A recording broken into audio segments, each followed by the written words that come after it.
নিজের সাথে হওয়া অন্যায় অবিচার চুপচাপ সহ্য করে নেওয়াকে অনেকেই দুর্বলতা ভাবে।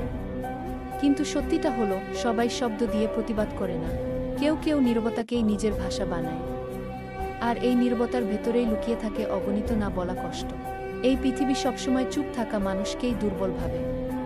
যারা প্রতিবাদ করে না, যারা নিজের কষ্টটা প্রকাশ করে না, তাদেরকে সহজেই অবহেলা করা যায় বলে সবাই মনে করে।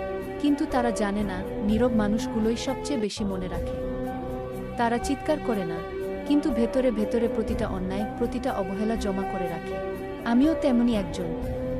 আমি চুপ থাকি কারণ ঝগড়া করতে ভালো লাগে না। কিন্তু তাই বলে আমি ভুলে যাই না। ক্ষমা করা বড় ভুল, কিন্তু সবাই সেই জায়গায় পৌঁছাতে পারে না।